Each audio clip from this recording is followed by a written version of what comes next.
दोस्तों कैसे हैं आप लोग। उम्मीद करता हूं कि बेहतर होंगे। और आइए शुरू करते हैं आज का इंपॉर्टेंट लेक्चर। उसके पहले एक बात, आप सोचते हैं प्री ओरिएंटेड पढ़ें कि मेंस ओरिएंटेड पढ़ें, पर कोई एक फैक्ट है जो मैं आपको आज मान लीजिए बताता हूं। उसके बारे में आपने 3 फैक्ट और पढ़ लिए तो वो हो गया मेंस में 3 मार्कर, और अगर 5 पॉइंट पढ़ लिया तो मेंस में हो गया 5 मार्कर। और अगर हम बात करें, किसकी बात करें, और अगर हम बात करें कि भैया प्री क्या है, तो 3 फैक्ट्स में से एक फैक्ट हमसे पूछ लिया तो वो प्री हो गई। इसलिए प्री और मेंस में बहुत ज्यादा डिफरेंस नहीं है, कुछ टॉपिक ऐसे हैं। क्लियर। और उन्हीं टॉपिक्स को अपन अच्छे से पढ़ेंगे। तो सबसे पहले लोगों की बहुत ज्यादा डिमांड थी, उसके बेसिस में मैं ये लेके आया हूं मध्य प्रदेश में मौर्यकालीन अभिलेख और स्थापत्य। अब मैं आपको एक बात और बता देता हूं यहीं पे कि मैं अभी आपको इकोनॉमिक सर्वे ऑफ एमपी उसको एक एक टॉपिक करके पूरे डिटेल में पढ़ाऊंगा। बिल्कुल आप टेंशन ना लें, ज्यादा बड़े बड़े लेक्चर ना रखते हुए छोटे छोटे लेक्चर रखूंगा जिससे आप उसको डिटेल में पढ़ पाएं। और कैसे क्वेश्चंस आते हैं उससे मैं आपको वो भी बताऊंगा, आप बिल्कुल टेंशन ना लें। चलिए मध्य प्रदेश में मौर्यकालीन अभिलेख और स्थापत्य के बारे में डिटेल में पढ़ते हैं, जो हमारे लिए जरूरी है। और डेली करंट अब रोज अपलोड होंगे, आप देखते रहिएगा उनको, हमसे जुड़े रहिए। और चलिए बात करते हैं मध्य प्रदेश में मौर्यकालीन अभिलेख और स्थापत्य की। अगर मैं मौर्यकालीन अभिलेख और स्थापत्य की बात कर रहा हूं तो बात किस चीज की फंसती है कि हमारे यहाँ मध्य प्रदेश में मौर्यकालीन शासन था कि नहीं। तो मैं आपको बता देता हूं कि हमारा जो अवंती था वो मगध का हिस्सा हो चुका था जब मौर्य वंश आया। और जब मौर्य वंश आया तो राज्यपाल हमारे अवंती का किसे बनाया गया, अशोक को बनाया गया। ये बात आप लोगों को पता है। अगर अशोक फिर एक महान राजा के रूप में स्थापित हुए, आप लोगों को यह भी पता है कि अशोक का विवाह विदिशा में देवी नामक कन्या से हुआ था। कहीं जगह नाम उनका श्री देवी मिलता है, कहीं सिर्फ देवी मिलता है। क्लियर हो गई बात। एक ध्यान रखिएगा, व्यापारी की पुत्री थी वो। और बात यह है कि अगर अशोक की ससुराल भी यहाँ पे है और अशोक हमारे अवंती के राज्यपाल भी थे, और ऐसा माना जाता है कि उज्जैनी में हुए विद्रोह को भी हमारे अशोक ने क्या किया था, सप्रेस किया था, दबाया था। तो अशोक जैसे महान राजा, आज ही देखिए आरएसएस प्रमुख ने बोला है कि अखंड भारत का निर्माण करेंगे। तो अखंड भारत, मौर्यकालीन जो भारत था उसकी बात हो रही है। तो मौर्यकालीन भारत में हमारे अशोक बहुत इंपॉर्टेंट हो जाते हैं, बहुत महत्वपूर्ण राजा अशोक महान कहे जाते हैं। तो आइए अपन उनकी पूरी जानकारी समझते हैं कि मध्य प्रदेश में उन्होंने क्या क्या योगदान दिया। मध्य प्रदेश के स्थापत्य और अभिलेख में हम अशोक को कैसे पढ़ते हैं। आइए सबसे पहले स्टार्ट करते हैं पहला टॉपिक। मौर्यकालीन अभिलेख व स्थापत्य में रूपनाथ कटनी, गुर्जरा दतिया, सारो मारो, यहाँ सारो मारो सीधी लिखा है, ये शहडोल है, ठीक है, यहाँ सारो मारो सीधी लिखा है, that is wrong, Shahdol, Panguria, Sehore, Sanchi, Raisen में अशोक के शिलालेख इस बात का प्रमाण है कि मौर्य वंश का मध्य प्रदेश से घनिष्ठ संबंध था, या मौर्य वंश का सीधा शासन था। कहां, हमारे मध्य प्रदेश में। मध्य प्रदेश में मौर्यकालीन इतिहास 326 से लेकर 184 ईसा पूर्व का मिलता है ना। और इसका साक्ष्य रूपनाथ ग्राम की चट्टानों पर उकेरे गए अशोक के शिलालेख से प्रमाणित होता है। तो अब हम शुरुआत मध्य प्रदेश में, ध्यान रखिएगा, शिलालेखों की कहां से कर रहे हैं, अपने सबसे पहले रूपनाथ ग्राम की मैंने बात की है तो सबसे पहले रूपनाथ से चालू करते हैं। क्लियर, चलिए शुरू करते हैं। सबसे पहले बात करते हैं रूपनाथ। रूपनाथ कहां है, तो भैया कटनी में है। आपकी पुस्तकों में अगर जबलपुर लिखा है तो गलत लिखा है, ये भी आपको मैं बता देता हूं। रूपनाथ कहां है, कटनी में है। ये आपको 100% श्योर बात बता रहा हूं। दुनिया की कोई भी पुस्तक, कोई भी गूगल ये बताए कि जबलपुर में है तो गलत है। क्लियर। तो रूपनाथ कहां है, कटनी में है। तो आइए रूपनाथ के बारे में जानते हैं। प्राकृतिक कुंडों में भरा पानी, गुफा में विराजे भगवान भोलेनाथ, रूपनाथ भगवान के मंदिर है वहां पे, और चारों ओर अनूठी प्राकृतिक छटा, इन सभी में सम्राट अशोक के शिलालेख जिले की बहोरीबाद तहसील में, ध्यान रखिएगा, बहोरीबंद जो तहसील है, किसकी, बहोरीबंद तहसील है, ध्यान रखिएगा, बहोरीबंद तहसील है कटनी की। बहोरीबंद तहसील कहां की है, कटनी की है। ऐतिहासिक स्थल रूपनाथ धाम के नाम से जाना जाता है। क्लियर हो गई। तो मैं आपको यहाँ तहसील भी बता रहा हूं कि किस तहसील में रूपनाथ अभिलेख है।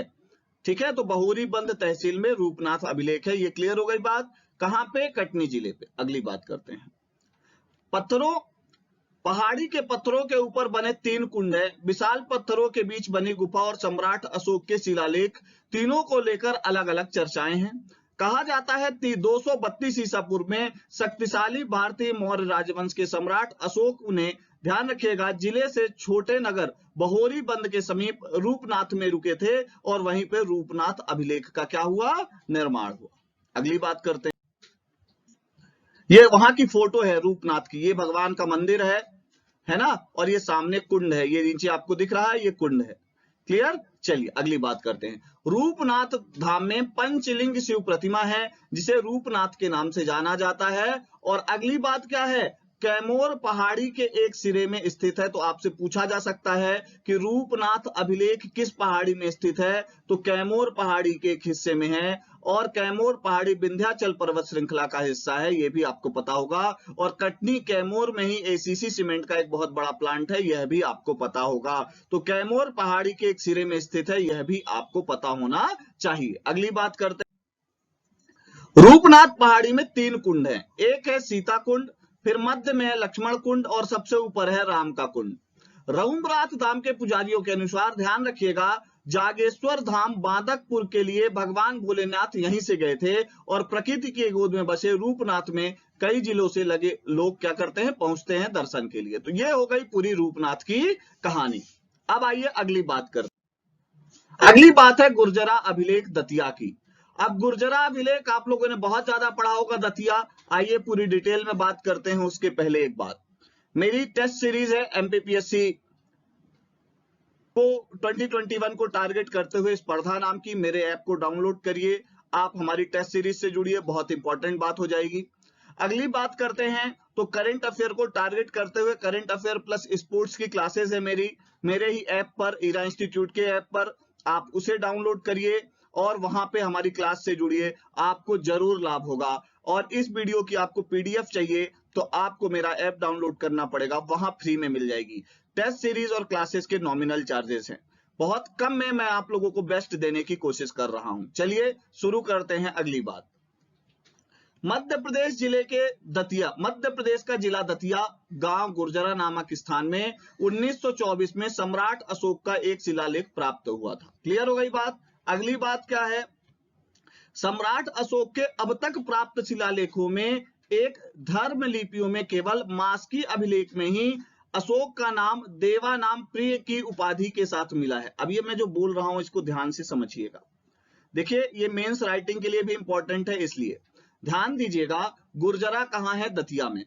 और आपको एक बात और बता देता हूं, दतिया को आप ढंग से देखेंगे तो दतिया उत्तर प्रदेश से लगा हुआ इलाका है, और दतिया से ऊपर आप जाइए, है ना, तो झांसी, और थोड़ा सा और आगे जाएंगे तो आपको आगरा वाला इलाका भी देखने को मिलता है।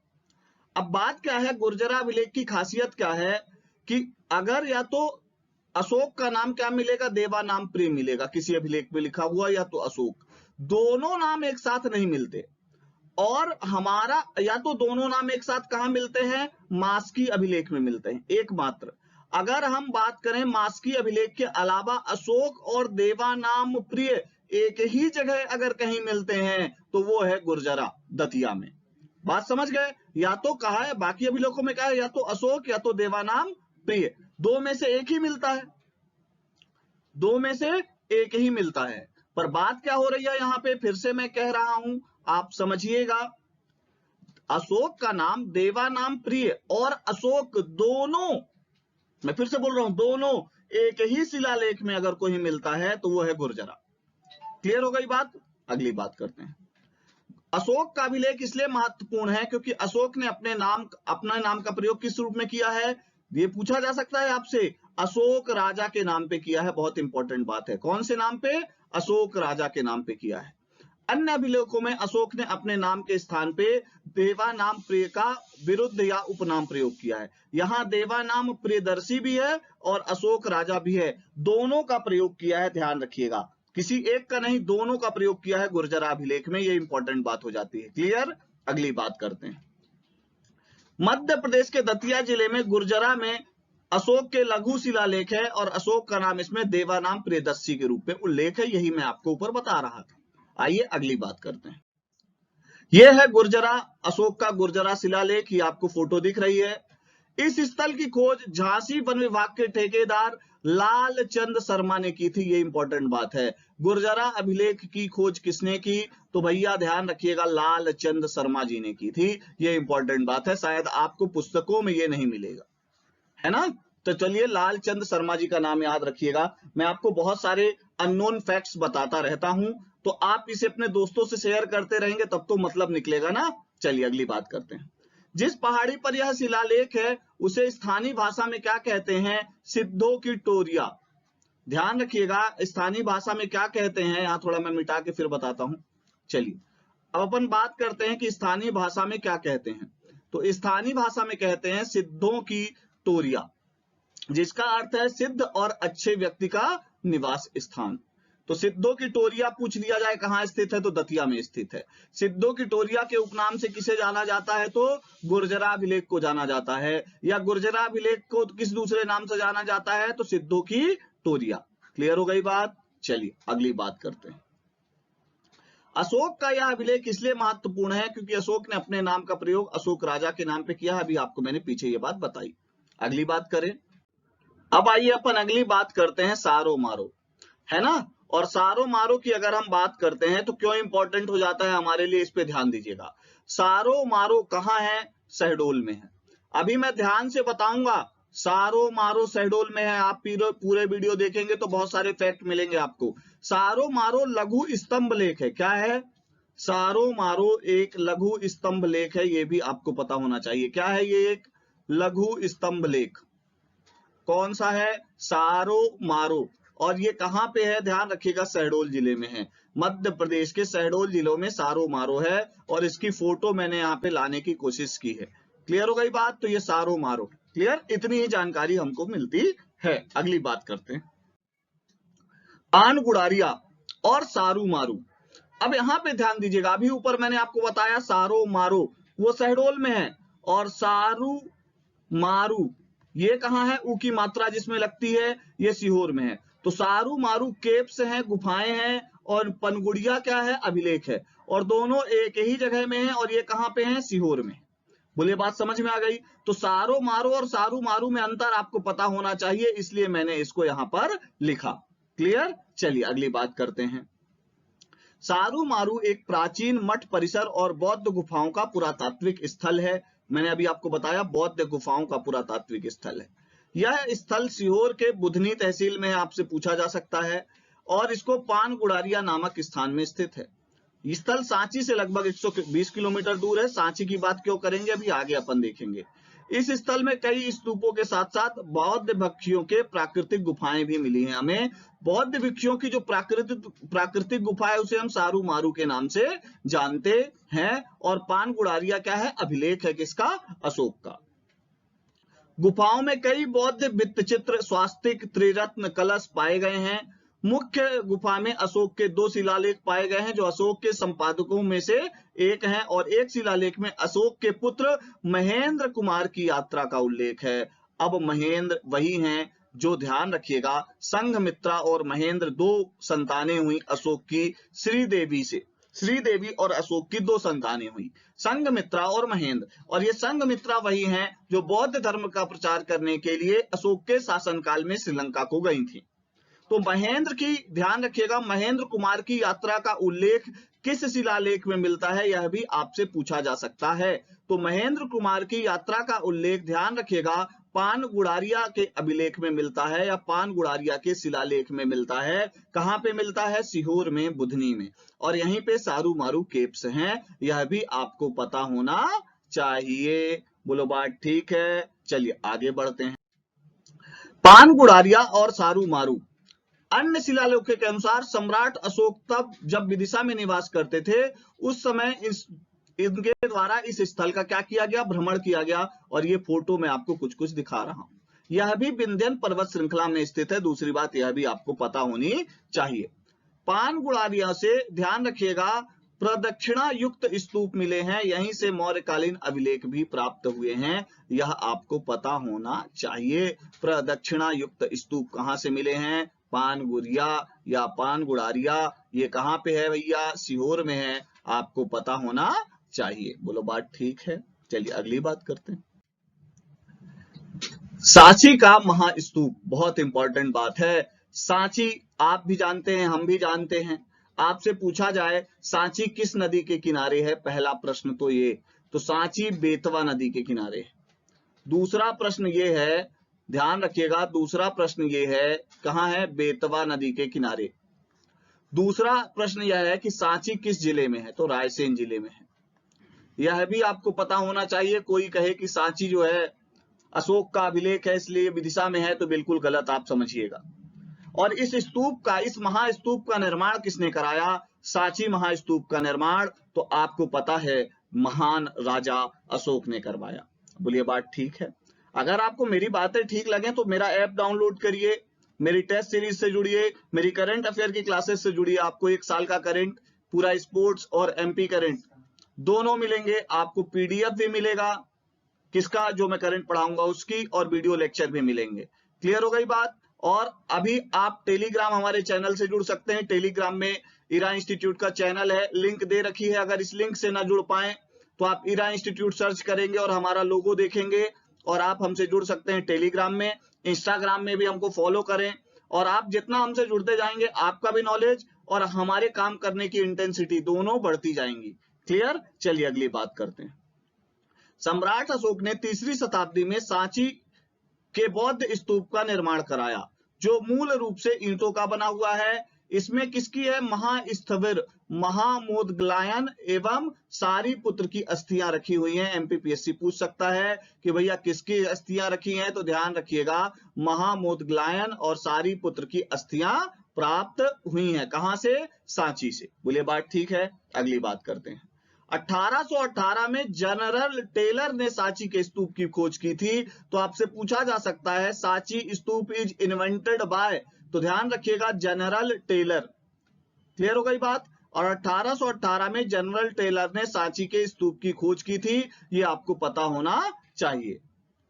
अगली बात, 1912 से 1920 के बीच सर जॉन मार्शल ने स्तूपों का पुनरुद्धार करवाया था। 2 बातें हो गई। स्तूपों का पुनरुद्धार किसने करवाया? जॉन मार्शल ने। खोजा किसने? जनरल टेलर ने। ये 2 बातों पे अंतर आप ध्यान रखिएगा। मैं आपसे फिर कह रहा हूं भैया, खोज किसने करी? ध्यान रखिएगा सर जॉन मार्शल ने। और ये भी आपको पता होना चाहिए, सॉरी, खोज किसने करी? जनरल टेलर ने। और उसका पुनरुद्धार किसने कराया? जॉन मार्शल ने। बोलिए बात ठीक है। क्लियर? चलिए अगली बात करते हैं। गुप्त युग तक सांची का नाम क्या था, ये आपसे पूछा जा सकता है। एमपीपीएससी 2020 का क्वेश्चन भी है। काकनाद बाह या काकनाबाद, ये किसका नाम है? सांची के स्तूप का पुराना नाम है। कब तक? गुप्त युग तक। देखिए मैं आपको फैक्ट के साथ ले जा रहा हूं कि गुप्त युग तक ही काकनाबाद नाम था, फिर सांची हुआ। अशोक का संघवेद अभिलेख मिला है। तो पूछा जा सकता है कि अशोक का संघवेद अभिलेख कहां से मिला है, तो भैया ध्यान रखिएगा अशोक का संघवेद अभिलेख जो मिला है वो सांची से मिला है।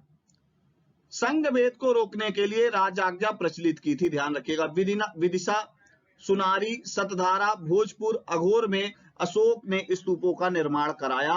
अभी आपको मैं बताऊंगा। सुनारी ये भी क्या है? स्तूप है। किसका? बौद्धों का। सतधारा भी स्तूप है। किसका? बौद्धों का। भोजपुर भी है और अधेर भी है। क्या? स्तूप बौद्धियों का। ये आपको पता होना चाहिए। क्लियर? ये आपको एक के साथ 3 फैक्ट और क्लियर हो रहे हैं, है ना? आइए अभी उनके बारे में भी डिटेल में करेंगे। और ये सांची का स्तूप है, आप लोग सांची घूमने गए होंगे तो, और यह भी फोटो है। और आपको पता है कि सांची की फोटो जो है वो 200 की नोट में है, ये भी आपको पता होगा। और आपको ये भी पता होगा कि सांची को 1989 में वर्ल्ड हेरिटेज साइट के अंदर शामिल किया गया। यह भी आपको पता होगा कि भैया सांची में पुष्यमित्र शुंग के भी क्या मिले हैं, कि भैया उन्होंने भी कुछ इसका निर्माण करवाया था, इसके द्वारों का निर्माण करवाया था, है ना? क्लियर हो गई बात? और आपको यह भी पता होगा कि सांची रायसेन जिले में है, और आपको यह भी पता होगा सांची बेतवा नदी के किनारे स्थित है। क्लियर? चलिए अगली बात करते हैं। सतधारा स्तूप, ये देखिए सतधारा स्तूप की फोटो है। सतधारा स्तूप सिचुएटेड इन रायसेन। देखिए आपको एक बात और बताता हूं, एक होता है बौद्ध स्तूप और एक होता है बौद्ध विहार। तो सतधारा जो था बेसिकली बौद्ध विहार था, उसमें कुछ ही स्तूप मिले हैं, बाकी बौद्ध विहार के प्रमाण मिले हैं। सतधारा में रायसेन जिले में है, बेतवा नदी के किनारे यह भी स्थल है, बहुत फेमस स्थल है। सतधारा स्तूप की खोज किसने की, यह आपसे पूछा जा सकता है। तो कनिंघम ने की थी खोज 1853 में।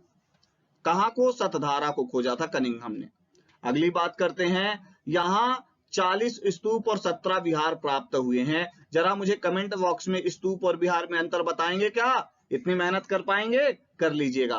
क्लियर, तो 40 स्तूप और 17 विहार प्राप्त हुए हैं सतधारा स्तूप से। क्लियर हो गई बात। चलिए अगली बात करते हैं। स्तूप क्रमांक 3 से कनिंघम को हारित पुत्र, यहां ध्यान दीजिएगा, ये आपको शायद ही पता हो, हारिति पुत्र के अस्थि अवशेष मिले हैं। हारिति पुत्र के अस्थि अवशेष कहां से मिले हैं, तो सतधारा से मिले हैं, ये भी आपको पता होना चाहिए। बहुत इंपॉर्टेंट बात बता रहा हूं आपको, हारिति पुत्र, ध्यान रखिएगा, ये कहां से प्राप्त हुए हैं, तो ध्यान रखिएगा सतधारा से प्राप्त हुए हैं। बोलो बात ठीक है। चलिए अगली बात करते हैं। भोजपुर, भोजपुर आप लोगों को पता है 37 स्तूपों के अवशेष मिले हैं भोजपुर से, रायसेन जिले में है, बेतवा नदी के किनारे है। भोजपुर वही जगह है जहां भगवान भोलेनाथ का मंदिर स्थापित करवाया था राजा भोज ने। और आपको यह भी पता होगा कि यह सबसे बड़ा शिवलिंग है भारत देश का। और आपको यह भी पता होगा कि भोजपुर को मध्य भारत का सोमनाथ कहते हैं। ये बातें आपको पता होंगी। और बेतवा नदी के किनारे स्थित है, यह भी आपको पता होगा। और किस जिले में स्थित है भोजपुर, रायसेन जिले में स्थित है, यह भी आपको पता होगा। क्लियर हो गई बात। चलिए अगली बात करते हैं। इस प्रकार रायसेन जिले के खरवई से 2 स्तूप एवं विहार के अवशेष मिले हैं। तो एक जगह और याद रखिएगा, खरवई कहां है, रायसेन में है और भोजपुर के पास में है, यह भी स्तूप मिले हैं और अशोक के द्वारा ही निर्मित स्तूप है, यह भी आपको पता होना चाहिए। क्लियर। चलिए अगली बात करते हैं। भरहुत स्तूप सतना, एक महान जगह के बहुत ही करीब है भरहुत स्तूप सतना। क्लियर। और भरहुत स्तूप से रिलेटेड कुछ क्वेश्चन एमपीपीएससी जरूर पूछ लेता है, चाहे जैसे घुमा के पूछ ले। क्लियर। तो चलिए पूरी बात करते हैं। बरहुत का स्तूप कहां स्थित है, सतना में स्थित है, आपको पता होना चाहिए। इसकी खोज किसने की, पहला प्रश्न तो यही बनता है। तो इसकी खोज करी कनिंघम ने। किसने खोज करी बरहुत स्तूप की, कनिंघम ने। क्लियर। अगली बात करते हैं। बरहुत के लाल पहाड़ के ऊपर चोटी से बलाल देव का 14वीं सदी का प्रारंभिक देवनागरी में एक लेख मिला है, यह भी पता होना चाहिए कि बलाल देव का लेख कहां से मिला है। तो ध्यान रखिएगा बरहुत से मिला है। और किस में मिला है, देवनागरी में मिला है, यह भी आपको पता होना चाहिए। और बरहुत में ही लाल पहाड़ है, ये बात आपको पता होनी चाहिए। क्लियर हो गई बात। अगली बात करते हैं। यहां से प्राप्त पुरातात्विक महत्व की कुछ वस्तुएं कहां हैं, कोलकाता के भारतीय संग्रहालय में पुरातात्विक संग्रहालय जो है वहां स्थित हैं, और कुछ प्रयागराज के संग्रहालय में स्थित हैं। तो आपसे पूछा जा सकता है कि बरहुत स्तूप के जो अवशेष हैं वो कहां रखे गए हैं, तो कोलकाता के पुरातात्विक स्थल में रखे गए हैं या तो प्रयागराज के संग्रहालय में रखे गए हैं। तो कोलकाता का संग्रहालय और प्रयागराज का संग्रहालय दोनों हमको पता होना चाहिए। बोलिए बात ठीक है। आपको मेरी बातें ठीक लग रही हो तो ऐप जरूर डाउनलोड करिएगा, अपने दोस्तों से इस वीडियो को शेयर करिएगा, जिससे क्या होता है, ज्ञान बांटने से बढ़ता है और ज्ञान को अपने पास रखोगे तो वो सीमित हो जाएगा, यह भी आपको पता होना चाहिए। अगली बात करते हैं अपन तुमैन। तुमैन की बात करेंगे और तुमैन बहुत सारी पुस्तकों में लिखा रहता है गुना, भैया गुना में तुमैन नहीं है। क्लियर बात, गुना में तुमैन नहीं है, यह आपको पता होना चाहिए। ये कहां है भैया, अशोकनगर में है। तुमैन कहां है, अशोकनगर में है, यह मैं आपको लिखे दे रहा हूं। गुना में नहीं है, कहां है, अशोकनगर में है। क्लियर बात, कहां है, अशोकनगर। क्लियर बात। तुमैन के जो स्तूप है वो क्यों इंपॉर्टेंट है वो मैं आगे आपको बताऊंगा। पहले बता देता हूं कि तुमैन जो है वो आगरा से लेके जो हमारा रास्ता आता था विदिशा का व्यापारिक मार्ग, उसके बीच में स्थित है। क्या, तुमैन। आइए पूरी डिटेल करते हैं। अशोकनगर में स्थित है तुमैन, यह भी आपको पता होना चाहिए। जिला अशोकनगर विदिशा तथा मथुरा को जोड़ने वाले व्यापारिक मार्ग पर स्थित तुमैन। अगली बात करते हैं, राजा मोर ध्वज का शहर था पहले तुमैन। किसका? मोर ध्वज का। आपसे पूछा जा सकता है कि तुमैन किसका शहर था? राजा मोर ध्वज का शहर था। इनके पुत्र ताम्रध्वज के नाम पे इस शहर का नाम ताम्रपर्णी पड़ा। भैया ध्यान रखिएगा, ताम्रध्वज के नाम पे इस जगह का नाम पड़ा ताम्रपर्णी। और ताम्रध्वज के पुत्र तुंगर्ध्वज के समय इस शहर का नाम तुम्बन पड़ा और वर्तमान में इसे तुमैन के नाम से जाना जाता है। तो आपसे पूछा जाएगा तुमैन का पुराना नाम तो तुम्बन, उससे पुराना नाम तो ताम्रपर्णी। क्लियर हो गई बात? तो ताम्रपर्णी या तुम्बन किसका पुराना नाम है? तुमैन का पुराना नाम है। यह आपको पता होना चाहिए। देखिए तुमैन के अभिलेख की यह फोटो आपको दिख रही है। क्लियर? चलिए अगली बात करते हैं। यहां से गुप्त संवत 116 से लेके, ध्यान रखिएगा, 435 ईस्वी, ये जीरो हटा दीजिएगा ना, ये ईस्वी का गोला है। 116 से लेके 435 ईस्वी का प्रमाण मिला है। कहां से? तुमैन से। देखिए तुमैन के पास में ही एक त्रिवेणी जगह है, आपको इतनी डिटेल नहीं जाननी पर बता देता हूं। त्रिवेणी जगह है और यहीं पे एक माता जी का मंदिर भी है। क्लियर? अशोकनगर के जो लोग हैं उनको इंटरव्यू में काम आएगा।